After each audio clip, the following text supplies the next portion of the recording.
इतिहास लिखा है इसमें, कुछ खास छिपा है इसमें। इतिहास लिखा है इसमें, कुछ खास छिपा है इसमें। मर्यादा है, कोई वादा है, विश्वास रखा है इसमें।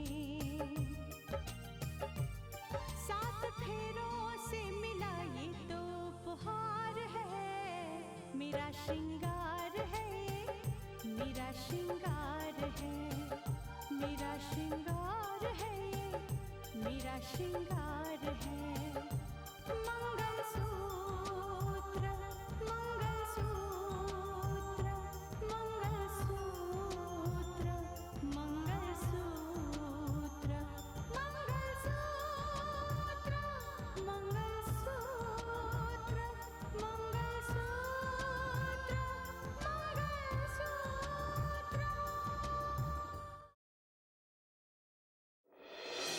मुझे दरअसल राहुल का नंबर चाहिए था। राहुल का नंबर?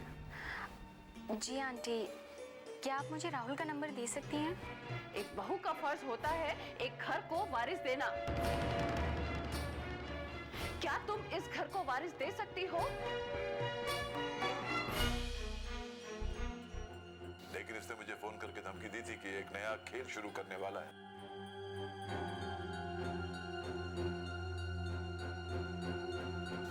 एक बहू का फर्ज होता है कि एक घर को वारिस देना। क्या तुम इस घर को वारिस दे सकती हो? तो वो ऐसी लड़की से शादी कर दो जो उसे खुशी दे सके। हाय। ओह मानस आ गए? कहाँ खोई हुई? क्या सोच रही थी? बस कुछ नहीं, ऐसे ही। अच्छा, टीवी देखा तुमने? नहीं, क्यों? गुलशन शाह का इंटरव्यू था थोड़ी देर पहले। क्या कहा उसने इंटरव्यू में? जरूर वो मुझे नाकाबिल साबित करने की कोशिश में लगा हुआ। ये तो हम जानते ही हैं रितिका, और जब तुम्हारे बारे में कहेगा गलत ही कहेगा, तुम पर कोई ना कोई इल्जाम ही लगाएगा। मुझे कोई फिक्र नहीं, ना उसके इल्जामों की और ना ही गुलशन शाह जैसे लोगों की। मुझे अपना काम कर रहा है और मैं अपना काम करूंगी बिना किसी डर के। गुड। पता है, आज इंटरव्यू में वो कुछ ऐसी बात कह गया जिसे समझ नहीं पाया। कैसी बात है? मैं कॉन्फिडेंटली कह रहा था कि मैं दावे के साथ कह सकता हूं कि इस दंगे के पीछे मीडिया का हाथ है। ये साजिश मीडिया ने रची है, किसी न्यूज चैनल की साजिश है। मानस, उसकी इन बातों में बहुत बड़ा अर्थ है, बहुत ही बड़ा अर्थ। वो एक बहुत बड़ा खेल खेल रहा है और उसके निशाने पर हमारा न्यूज चैनल है। वो हमें फंसाने की कोशिश कर रहा है। I'm sure।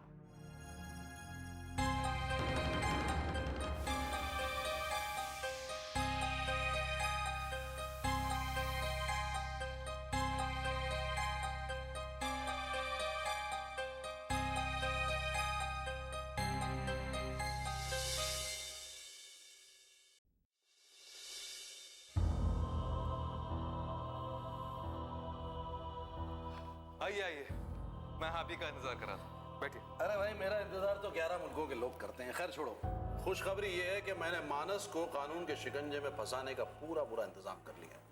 बस एक आखिरी हथौड़ा मारना बाकी है।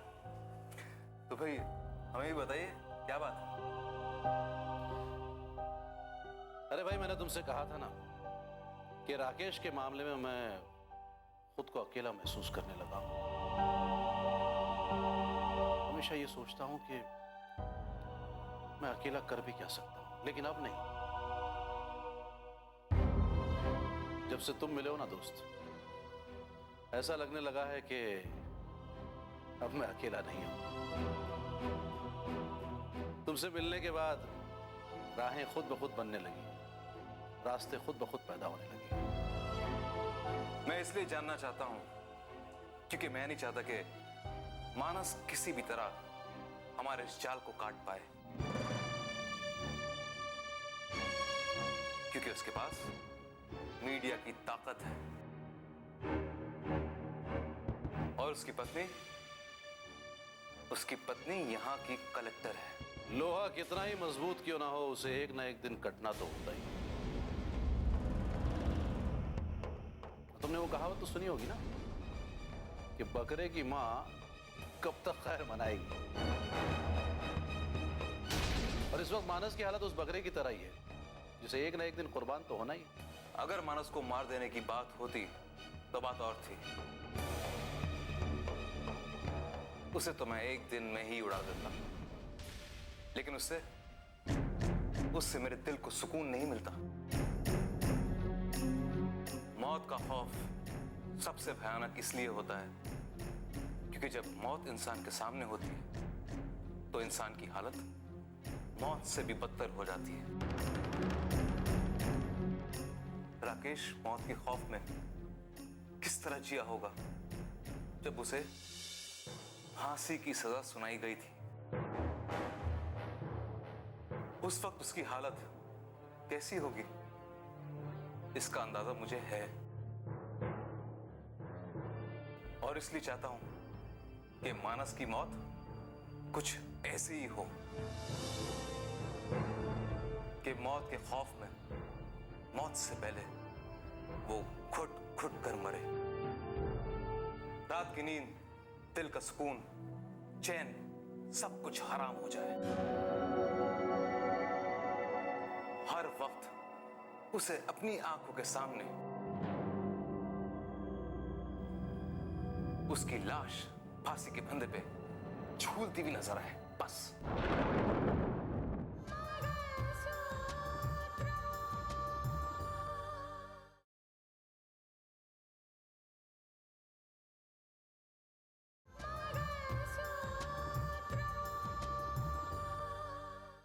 हर वक्त उसे अपनी आंखों के सामने उसकी लाश फांसी के फंदे पे झूलती हुई नजर आए, बस। यही होने वाला है। जो जो तुम चाहते हो ना, बस यही होने वाला है। अरे सुंदरलाल ने ऐसा जाल बुना है ना कि उसमें से निकलना तो दूर, अंदर ही फंसकर तिल मिलाता रहेगा, तड़पता रहेगा। जो जो तुमने चाहा है, तुम्हारे जो अरमान रहे हैं ना, वो जरूर पूरे होंगे। आखिरी हथौड़ा तो तुम्हें ही मारना है।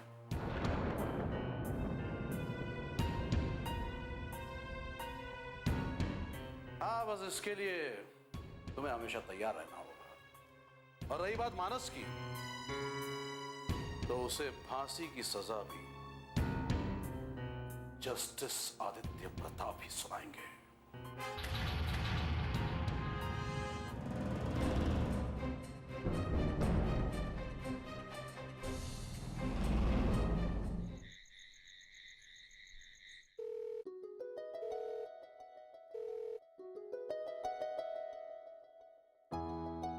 हेलो। हाय साक्षी, क्या कर रही हो? कुछ नहीं, बस तुम्हारे बारे में सोच रही थी। अब तो शादी का मुहूर्त भी निकाला जा चुका होगा ना? चलो, सुनकर खुशी भी हुई और दिल को तसल्ली भी हुई। कम से कम तुम्हारे पापा ने हमारे प्यार को तो समझा। लेकिन साक्षी, क्या आंटी को ये रिश्ता पसंद नहीं? माँ और पापा इस बात को लेकर थोड़े दुखी थे, क्योंकि आंटी ने शादी के बारे में कोई बात ही नहीं की। जब तक शादी की बात चलती रही, वो खामोश ही रही। हाँ रोहित, शायद माँ इस रिश्ते को लेकर खुश नहीं है, लेकिन मैं तो यही सोचती थी कि जब भी हमारी शादी होगी, ऐसी होगी जिसमें सबकी खुशी शामिल होगी। लेकिन उन्हें इस रिश्ते से प्रॉब्लम क्या है? ये तो मुझे भी नहीं पता रोहित, लेकिन मुझे लगता है कि माँ को ऐसा लगता है कि रितिका भाभी को इस घर में जगह दिलाने के लिए हमारी शादी की पहल की गई है। नहीं साक्षी, ये तुम अच्छी तरह से जानती हो कि शादी को लेकर पहल हमारी तरफ से हुई थी, क्योंकि मैं तुमसे प्यार करता हूँ और तुम मुझसे। हाँ रोहित, ये सिर्फ मुझे ही नहीं, घर में सबको पता है। लेकिन फिर भी पता नहीं क्यों माँ इस शादी को लेकर खुश नहीं है। पहले भी आंटी ने दीदी और मानस की शादी को लेकर रुकावटें डाली थी और अब वो हमारी शादी से खुश नहीं है। क्यों? क्या कारण है? क्या वो हमारे घर से रिश्ता नहीं रखना चाहती? नहीं रोहित, ऐसी कोई बात नहीं है।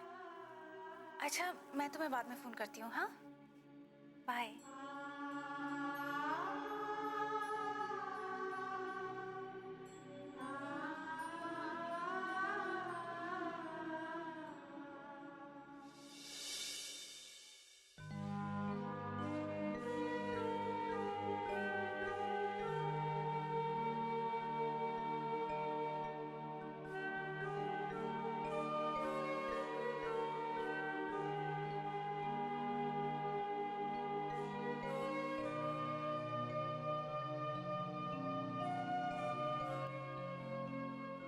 दरअसल गलती रितिका की है।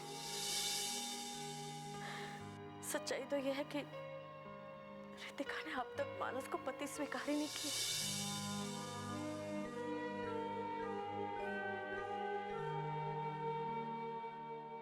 सुजाता जी तो किसी न किसी बहाने रितिका को अपने घर से निकालने के फिराक में। रितिका की यह गलती उनके लिए हथियार बन गया हम पर वार करने के लिए।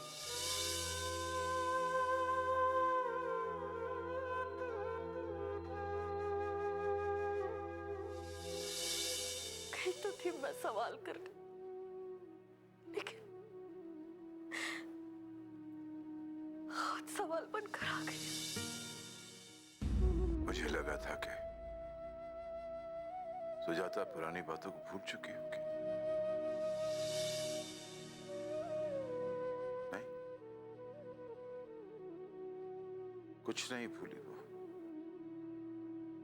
सब कुछ याद है,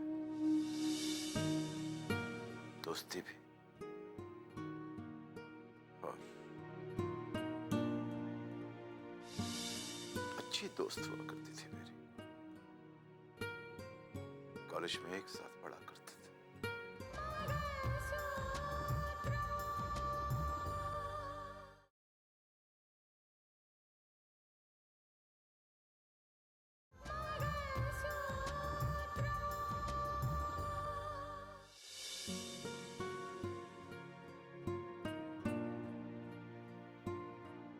मैं लॉ की पढ़ाई में लग गया,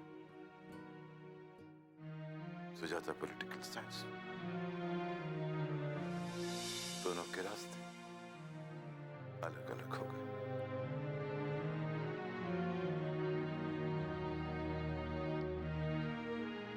मुझे आज भी वो दिन याद है, नया नया जज बना था मैं। मेरे कोर्ट में समरजीत सेन का केस आया, हत्याओं का आरोप था उस पर, सारे सबूत उसके खिलाफ थे।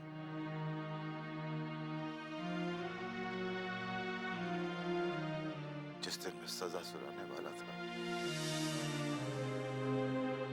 उससे एक दिन पहले सुजाता मेरे पास आई। उसे देखकर हैरान रह गया मैं। इतने सालों बाद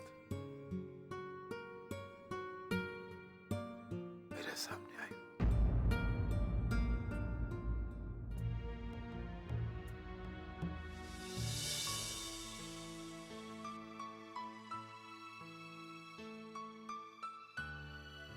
Excuse me.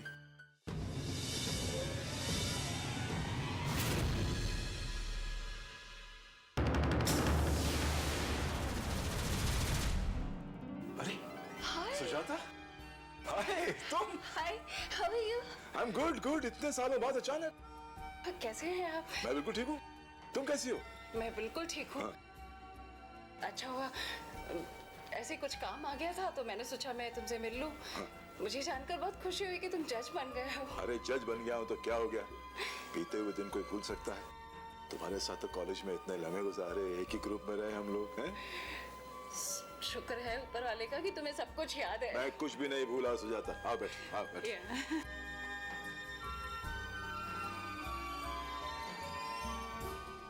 आदित्य, मैं तुम्हारे पास एक जरूरी काम से आई हूँ। मुझे तुमसे कुछ बात करनी है। हाँ बोलो, क्या बात है? वैसे तो ये दोस्ती का फर्ज निभाने का मौका है, अगर तुम निभा सको। मैं कुछ समझा नहीं सुजाता। हाँ, जब दोस्ती का फर्ज निभाने की बात करती हो तो तुम्हें पता होगा कि मैंने आज तक अपना हर फर्ज निभाया है। मालूम है मुझे, इसीलिए तो तुम्हारे पास आई हूँ, और इसीलिए दोस्ती का फर्ज भी तुम्हें याद दिला रही हूँ। ठीक है, बताओ क्या काम है? तुम्हारी अदालत में एक केस आया है जिसका फैसला शायद आज ही होना है। तुम वो समरजीत के केस की बात कर रही हो? हाँ हाँ, मैं उसी की बात कर रही हूँ। शायद तुम्हें पता ना हो कि समरजीत कोई और नहीं, मेरा अपना भाई है, सगा भाई।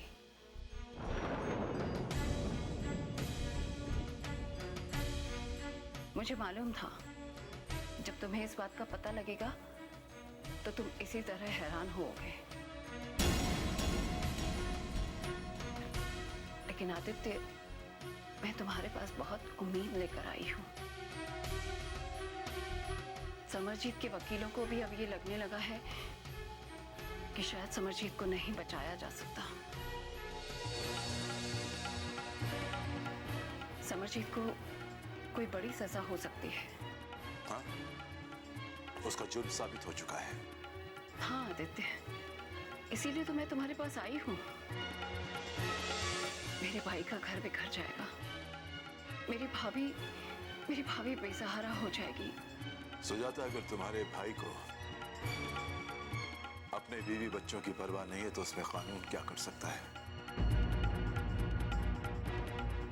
जिस इंसान का उसने कत्ल किया उसकी बीवी बेसहारा हो गई, उसका क्या?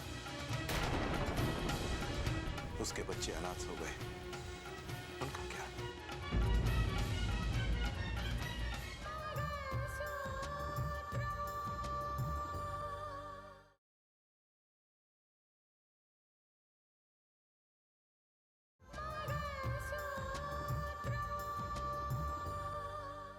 उसके बच्चे अनाथ हो गए, उनका क्या? तो ज्यादा तुम्हारे भाई ने जुर्म किया है और उसे उसकी सजा मिलेगी। मैं मानती हूँ आदित्य, उससे गलती हुई है, बहुत बड़ी गलती हुई है। लेकिन जो लोग मर चुके वो जिंदा तो नहीं हो जाएंगे ना।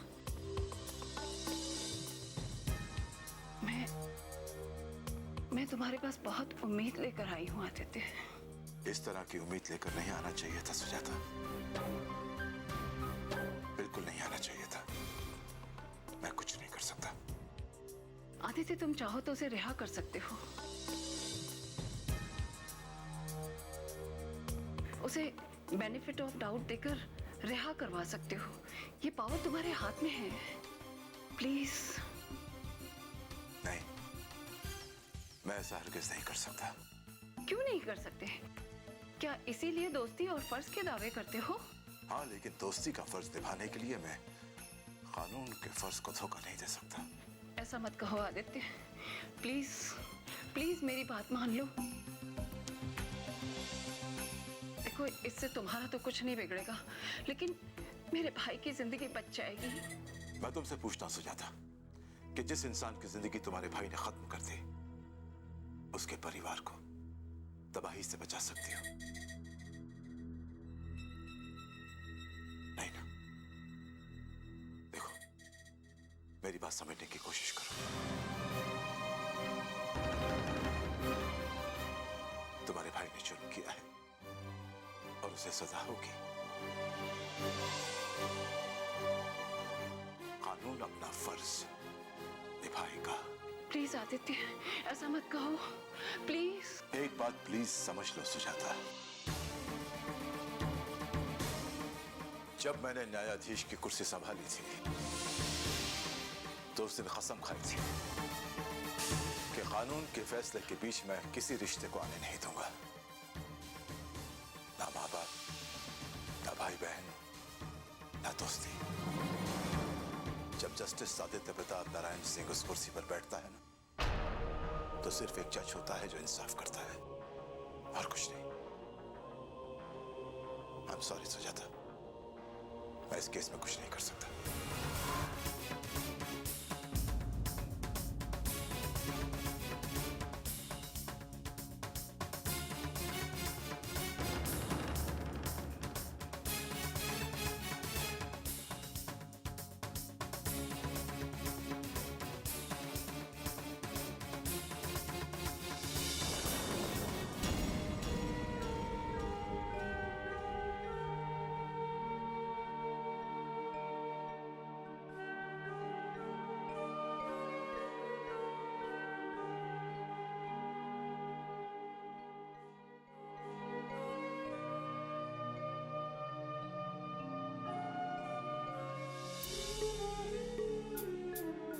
किस सोच में डूबे हुए? सुजाता के बारे में सोच रहा था शारदा। तो अब बताइए, कैसे जानते हैं सुजाता जी को? सुजाता और मैं एक ही कॉलेज में पढ़ा करते थे, हमेशा एक ही ग्रुप में होते थे। अच्छी दोस्त थी मेरी। उसके दिल में कड़वाहट उस दिन आई जब मैंने उसके भाई समरजीत को हत्या के आरोप में आजीवन कारावास की सजा सुनाई थी।